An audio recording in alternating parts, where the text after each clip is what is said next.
Maybe Jesus is the song I've actually been most nervous about in the Say It Again project, in this flow of releases, because I feel like it's, for me, it's probably the most honest. It's pretty real. And really where the song came from is honestly, it just started as a prayer. This was just something I was praying. I was free worshiping at the piano behind me. Many songs have been written there.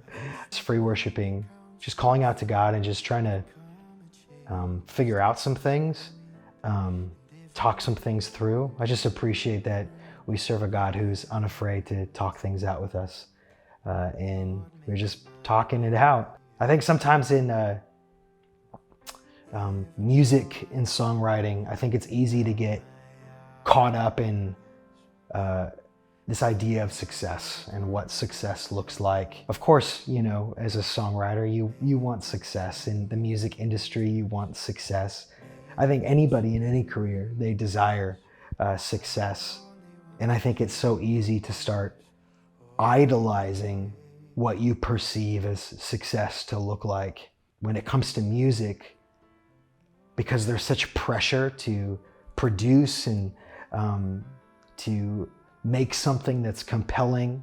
And it's so easy to compare to successful musical artists and different things. I think it's easy for musicians to start idolizing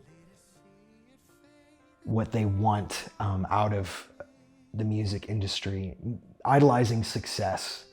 It's easy to, I think, start doing things for the wrong reasons. And consistently as a songwriter, I have to keep that in check. We have to keep that in check, just as followers of Christ and stewards of his church.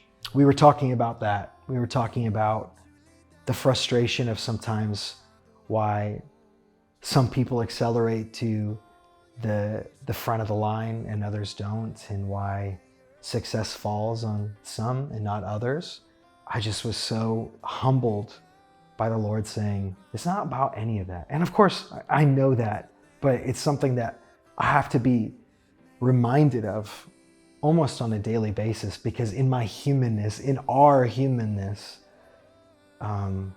it's just easy to get caught up in idolizing success and getting somewhere and doing something that matters.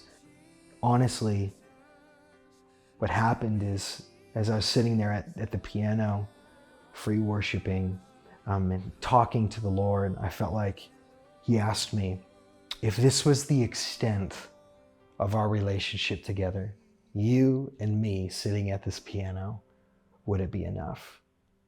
And the song was kind of the response to that question. And so it's raw and it's real and it's honest and it shows imperfection because we idolize so many things in life, don't we?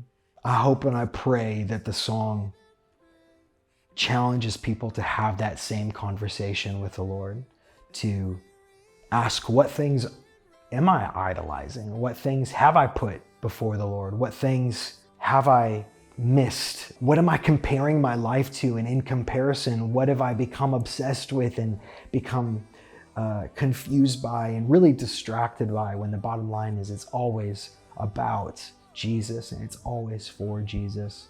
So I guess I pray that the song just inspires people to have that moment with the Lord as they share in a moment that I had, a moment of honesty, really.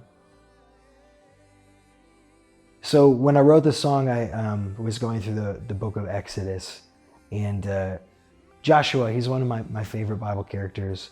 But when you think of Exodus, you don't necessarily think of Joshua, but in Exodus 33, there's this really fascinating scripture where Moses is in communion with the Lord in the tent with the Lord.